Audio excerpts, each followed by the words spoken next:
De nombreuses idées musicales nouvelles ont vu le jour au cours des années 1970. Shocking Blue est l'un des nombreux groupes sortis de nulle part avec un son qui a conquis les fans du monde entier à cette époque. La fusion addictive du rock et de la pop qui a défini les années 90 a été personnifiée par Shocking Blue, qui est devenu célèbre grâce à sa chanson à succès Venus.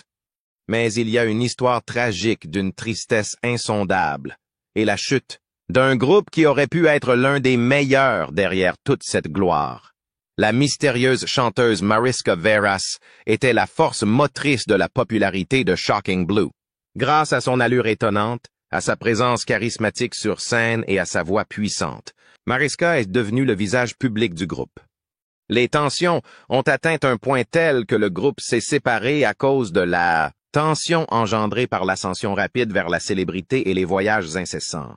La route vers le triomphe dans les hit parades n'a pas été facile pour Shocking Blue. La triste histoire de Shocking Blue ne se résume pas au déclin et à la disparition du groupe.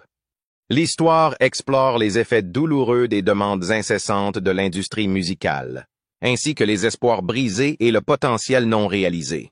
Comment leurs propres difficultés les ont-elles poussés à créer un art aussi remarquable? Avaient-ils une histoire derrière eux? Explorons tous les aspects du récit de leur vie. Comment tout a commencé?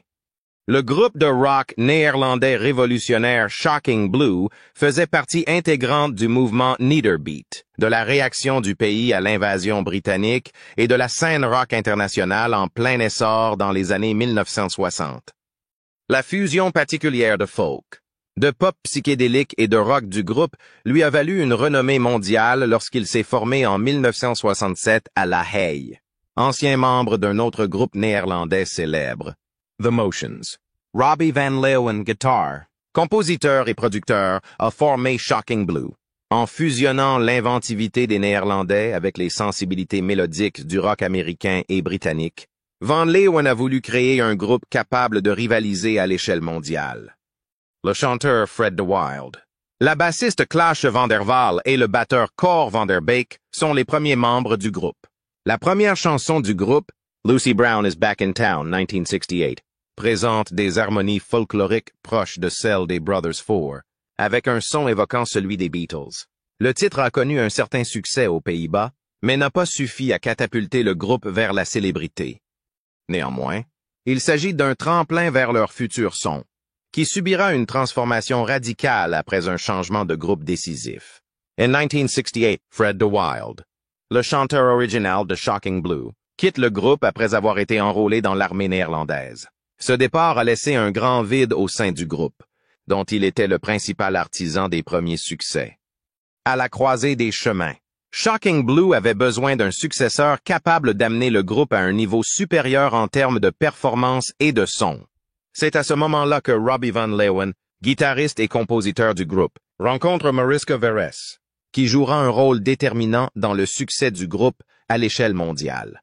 Mariska Veras, chanteuse talentueuse au timbre de contralto unique, se produisait avec un groupe de club lorsque Robbie Van Leeuwen l'a rencontré pour la première fois. Shocking Blue convenait parfaitement à Veras, qui s'était déjà imposée comme une artiste redoutable dans l'industrie musicale néerlandaise en raison de son allure éblouissante. Après avoir vu Veras se produire, Van Leeuwen n'a pu s'empêcher d'être captivé par sa personnalité et sa voix. Il s'est rendu compte que Veras était peut-être la clé dont Shocking Blue avait besoin pour sortir de sa scène locale. Van Leeuwen a convaincu Veras de devenir la chanteuse principale de Shocking Blue. Son arrivée changea radicalement la dynamique du groupe, tant sur le plan sonore que visuel. Veras est devenu le point focal du groupe, vocalement et visuellement, avec ses cheveux noirs de jais, ses yeux bleus perçants et sa personnalité mystérieuse sur scène. Sa voix, qui a été comparée à celle de Grace Slick du Jefferson Airplane, a donné à Shocking Blue une nouvelle dimension et une nouvelle vigueur. Maintenant que Veras est sous les feux de la rampe, Shocking Blue ne tarde pas à préparer de nouveaux morceaux.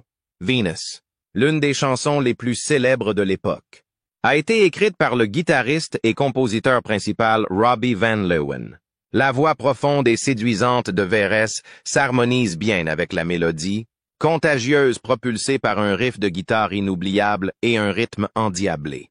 Les paroles, qui font notamment référence à la déesse romaine de l'amour, confèrent à la chanson un air de mystère et de charme qui a fait mouche dans la contre-culture des années 60, avec des touches de folk et de musique orientale.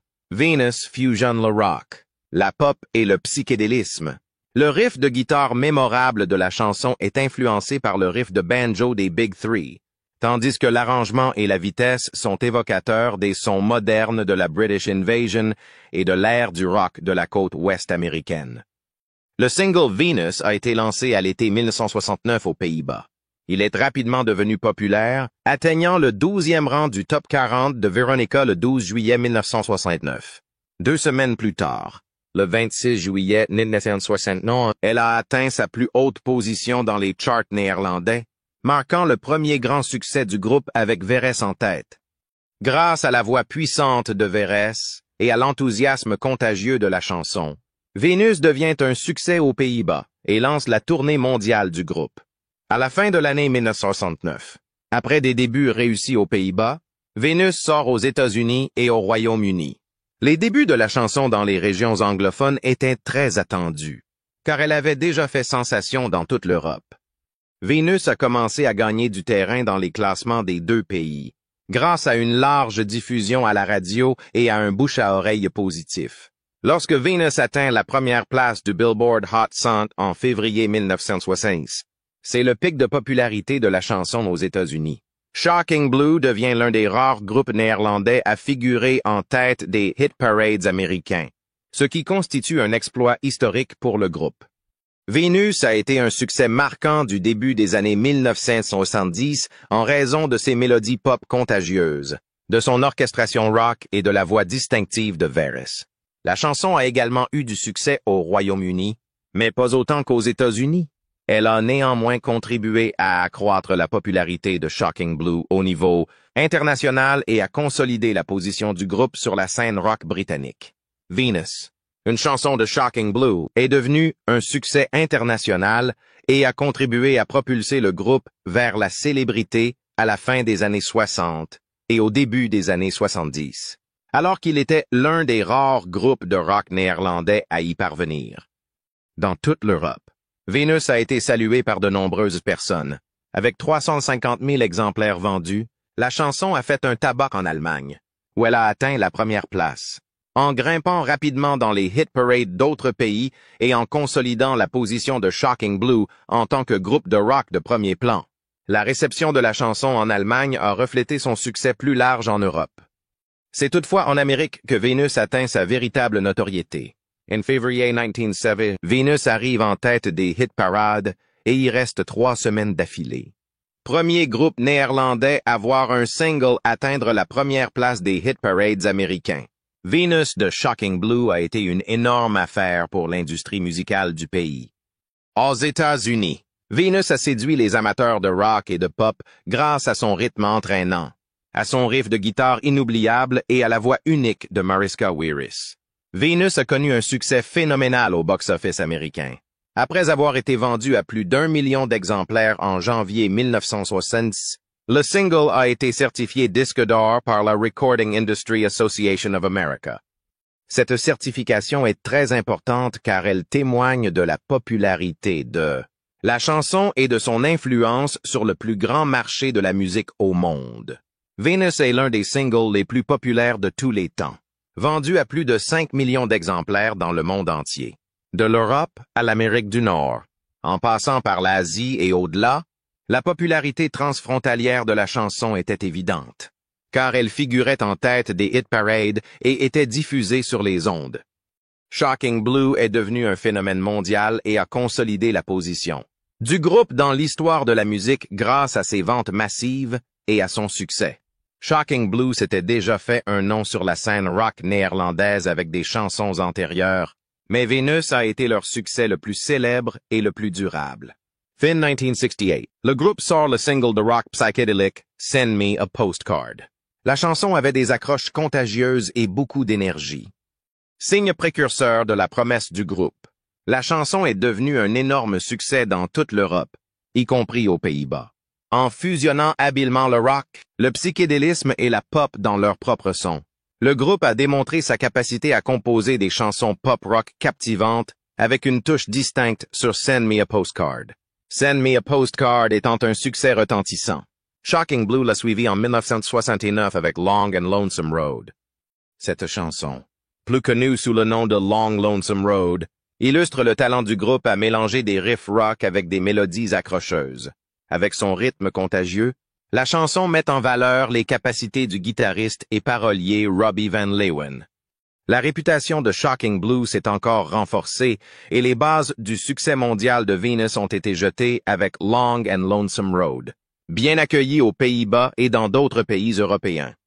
Si Venus est le single qui a propulsé Shocking Blue sur le devant de la scène internationale, l'ensemble de la carrière du groupe a mis en évidence son talent remarquable pour créer une musique rock captivante et inoubliable avec des chansons comme Send Me a Postcard et Long and Lonesome Road. Au sein du mouvement florissant de la contre-culture de la fin des années 1960 et du début des années 1970, Shocking Blue s'est distingué par la combinaison des paroles de Robbie Van Leeuwen, de la musicalité du groupe et de la voix puissante de Mariska Veris. En outre, le triomphe de Venus a marqué un tournant dans l'introduction de la musique européenne auprès du public américain. Même si les groupes britanniques faisaient fureur à l'époque, Shocking Blue a percé pour un groupe néerlandais, prouvant que d'autres styles et influences commençaient à s'imposer dans le monde de la musique. En démontrant qu'une musique captivante pouvait surmonter les obstacles géographiques, linguistiques et culturels, Shocking Blue a ouvert la voie à la reconnaissance mondiale des groupes européens qui ont suivi.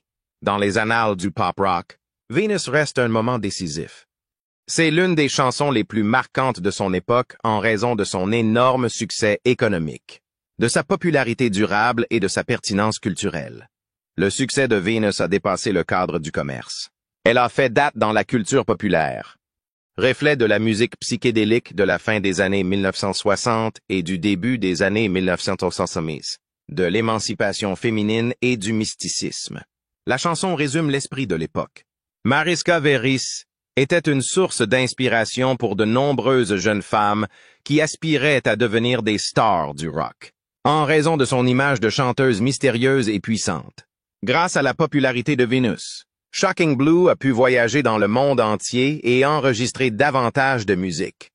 Venus est leur album le plus réussi à ce jour, mais aucun de leurs singles suivants n'a été aussi bien accueilli par la critique. L'effet de la musique, cependant, perdure. Plus tard, Venus sera représenté par une pléthore de peintres. Autre son succès économique, Venus est devenu un pilier de la publicité, du cinéma et de la télévision. Son riff et son refrain emblématique en ont fait l'une des chansons de rock classique les plus appréciées de tous les temps. En tant que l'un des singles rock les plus légendaires de tous les temps, la chanson figure souvent sur les compilations de musique des années 1960 et 1970.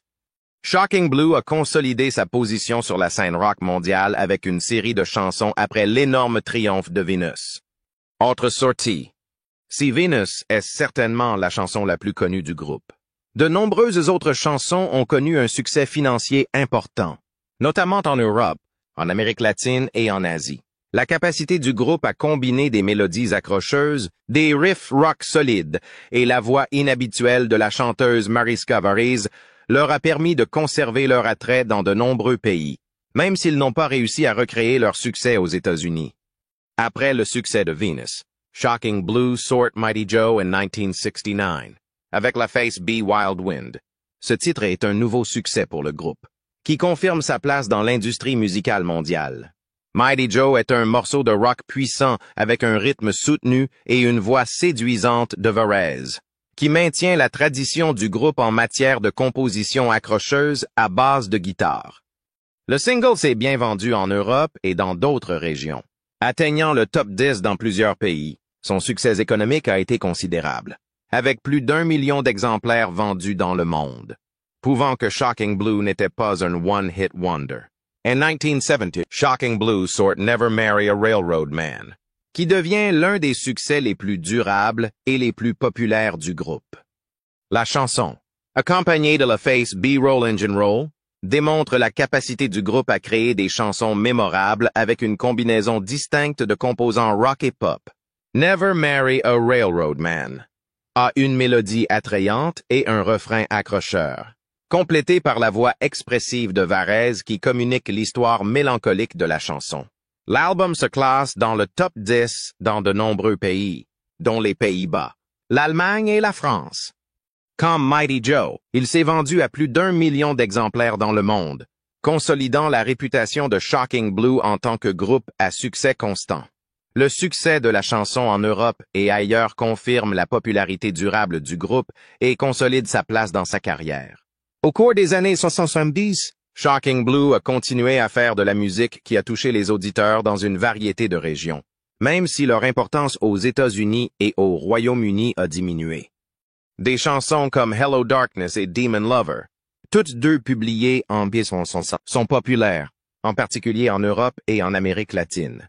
Ces chansons ont conservé le style distinct du groupe, mêlant des éléments rock à des influences psychédéliques et pop. Hello Darkness, en particulier, a connu un grand succès dans plusieurs pays européens.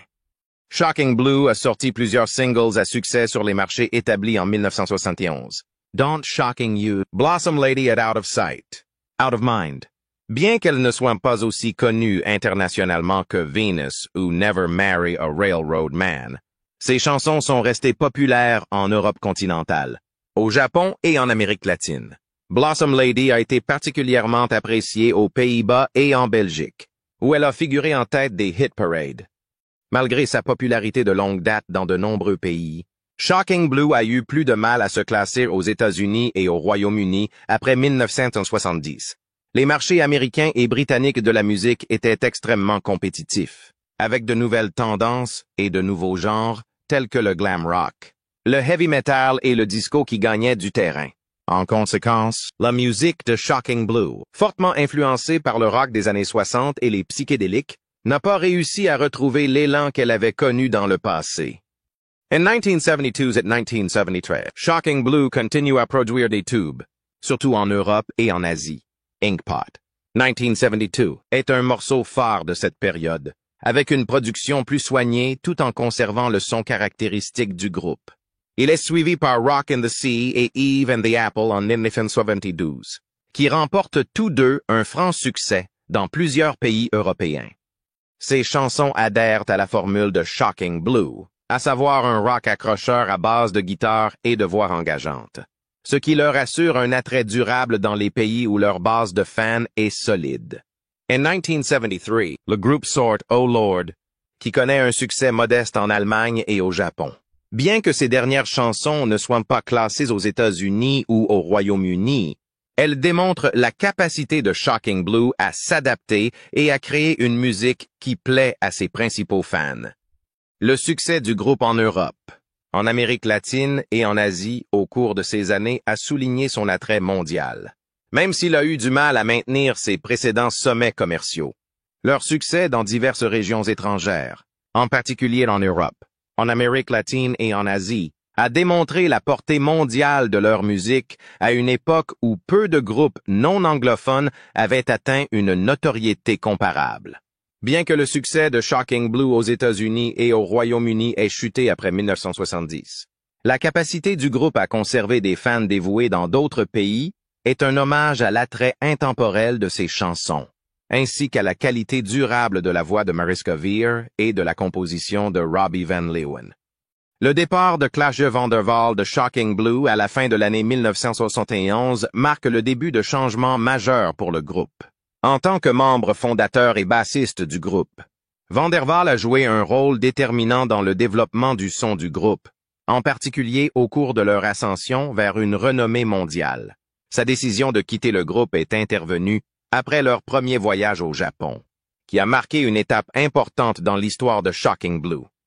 La tournée de Shocking Blue au Japon en 1971 a marqué un tournant dans l'histoire du groupe, démontrant son attrait pour le monde entier. Le groupe avait déjà connu un succès important en Europe, en Amérique latine et en Asie, et la tournée au Japon était donc une étape évidente. La popularité de la tournée s'est traduite par la publication d'un CD live qui retranscrit l'intensité et l'enthousiasme de leurs concerts. Le Japon est devenu un marché clé pour le groupe, et le CD live est très bien accueilli par les fans de la région.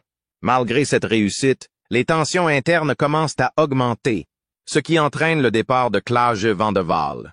Le départ de Klaas van der Waal a été un revers majeur pour Shocking Blue. En tant que bassiste, Van der Waal a joué un rôle clé dans le développement de la colonne, vertébrale rythmique et funky qui a défini plusieurs des plus grands succès du groupe. Sa technique de jeu a servi de base solide à la combinaison d'éléments rock, pop et psychédéliques du groupe.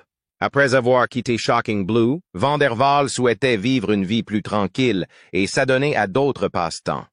Son départ a marqué la fin d'une époque pour le groupe, inaugurant une période d'instabilité et de changement de composition. En 1974, Shocking Blue a du mal à conserver le niveau de popularité qu'il avait atteint pendant ses années de gloire.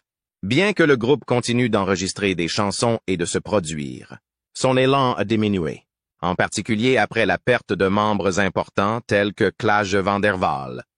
Robbie Van Leeuwen, le principal compositeur, guitariste et force créatrice du groupe, choisit de quitter le groupe en 1974.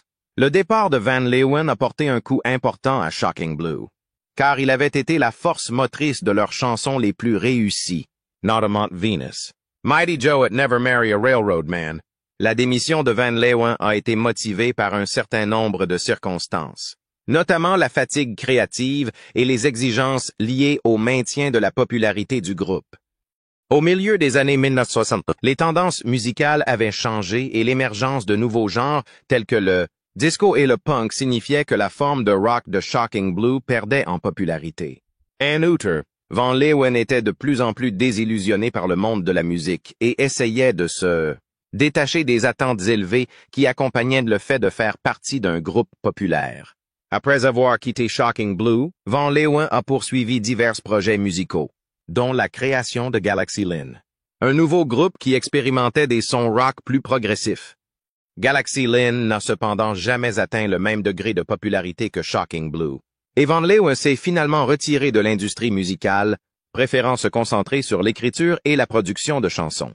Mariska Veres se trouve à la croisée des chemins en 1974, lorsque Klaas van der Waal et Robbie Van Leeuwen décèdent. Veres, le visage et la voix de Shocking Blue, était devenu associé à l'image du groupe en raison de son apparence éblouissante et de sa voix de contralto unique. Cependant, la perte des principaux membres créatifs du groupe rendait impossible le maintien de l'identité et du son du groupe.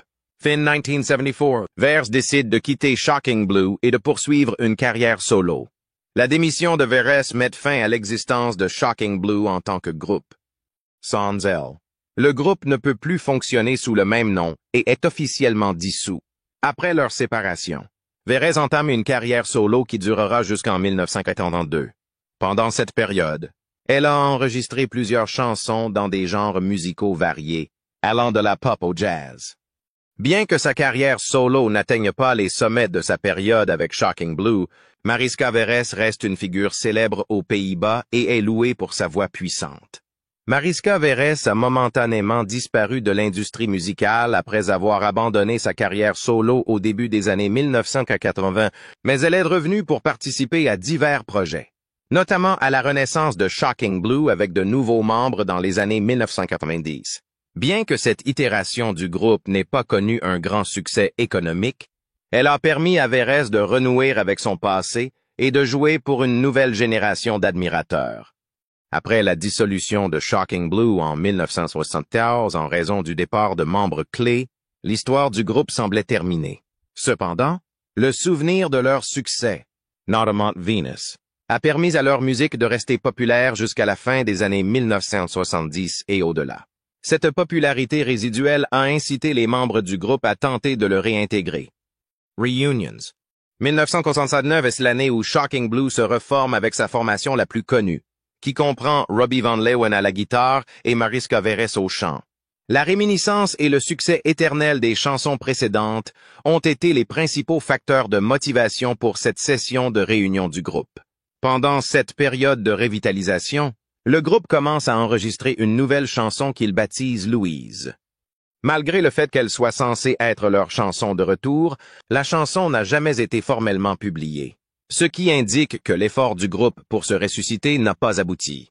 Il est fort probable que la décision de ne pas publier Louise ait été influencée par l'absence d'intérêt économique ou de soutien de la part des maisons de disques. Le son rock classique des années 1960 et du début des années 1970, qui a fait la réputation de Shocking Blue, n'a pas eu beaucoup d'occasions d'être repris, car l'industrie musicale traversait à l'époque une période d'énorme transformation. À l'époque, le disco et le punk dominent les hit parades. Malgré les difficultés rencontrées avec Louise, Shocking Blue est resté fidèle à sa réunion et a même donné un concert en 1980. Une grande partie de ces concerts était composée de leurs succès emblématiques, dont des chansons comme Venus et Never Marry a Railroad Man, qui continuent d'être populaires auprès du public. Au cours de cette période, les concerts du groupe visaient à profiter de l'attachement sentimental à la musique rock des années 1960 et du début des années 1970. Bien que ces concerts aient été plutôt bien accueillis par le public, le groupe a eu du mal à retrouver l'élan qu'il avait connu pendant ses années de gloire. Les difficultés rencontrées par Shocking Blue à la fin des années 1970 ne l'empêchent pas de faire un nouvel effort pour revenir en 1944. Au cours de cette période, ils se sont concentrés sur la production de nouveaux contenus dans l'espoir de ravivre leur relation avec leurs supporters de longue date et un nouveau public. The Jury and the Judge est un disque sorti en 1986, dont la face B s'intitule I Am Hanging On to Love. Le son du groupe est devenu plus mature grâce à cette chanson, qui reflète les préférences changeantes de la communauté musicale de l'époque. D'un autre côté, la chanson n'a pas eu d'influence substantielle sur les charts ou sur la scène musicale dans son ensemble. Dans les années 1980, le New Wave, la synth pop et le heavy metal étaient les genres musicaux les plus populaires, ce qui rendait difficile pour un groupe comme Shocking Blue de se faire une place dans l'industrie musicale. Malgré le fait que The Jury and the Judge et sa Face B démontrent l'engagement inébranlable du groupe envers son art, ils n'ont pas réussi à atteindre le même niveau de succès qu'à l'époque de leur apogée. Malgré le fait que leurs efforts passés de retour aient été accueillis avec moins d'enthousiasme, Shocking Blue a continué à produire de nouvelles chansons de façon périodique. L'année 1994 a vu la sortie de leur dernier album officiel, une chanson intitulée Body and Soul. À ce moment-là, l'industrie musicale a subi une transformation encore plus importante, avec le grunge, le rock alternatif et le hip-hop émergent comme les genres les plus importants. Dans ce contexte, le nouveau contenu publié par Shocking Blue a eu du mal à prendre de l'ampleur. Bien que Body and Soul n'ait pas connu de succès économique, il témoigne de la ténacité du groupe et de sa détermination à rester pertinent en dépit de l'évolution de la scène musicale. En outre, le single a attiré l'attention sur la remarquable alchimie qui existait entre les membres du groupe, notamment Mariska Veras, dont la voix unique est restée une composante essentielle du son de Shocking Blue. Malgré le fait que les efforts de Shocking Blue pour revenir dans la dernière partie du 20e siècle n'ont pas abouti au même degré de popularité que leurs premières années, l'héritage du groupe n'a pas été beaucoup altéré. Le groupe a continué à être loué et repris par des musiciens du monde entier, en particulier en ce qui concerne Venus, l'un des succès du groupe à son apogée. Le personnage de Venus a été réimaginé dans une variété de genres au cours de plusieurs décennies, et elle continue d'être un pilier de la culture populaire, apparaissant dans des publicités, des films et des séries télévisées. Après les dernières tentatives de retour du groupe, Robbie Van Leeuwen, qui était la force créatrice de nombreux singles de Shocking Blue, s'est principalement retiré des feux de la rampe et s'est concentré sur l'écriture de chansons et la production. Il est à l'origine de nombreux succès du groupe.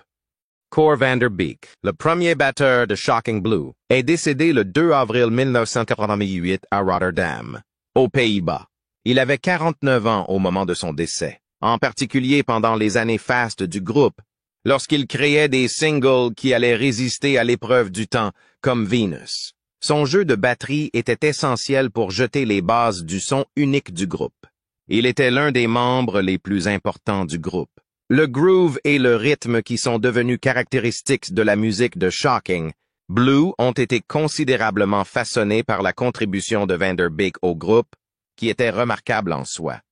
La dynamique chanteuse de Shocking Blue, Mariska Veras, dont la voix forte et distinctive a contribué à la renommée mondiale du groupe, est décédée subitement le 2 décembre 2006 à La Haye, aux Pays-Bas. Elle avait 59 ans. Après une longue et courageuse bataille contre un cancer de la vésicule biliaire, Veris s'est éteinte, mettant fin à une ère pour les fidèles du groupe.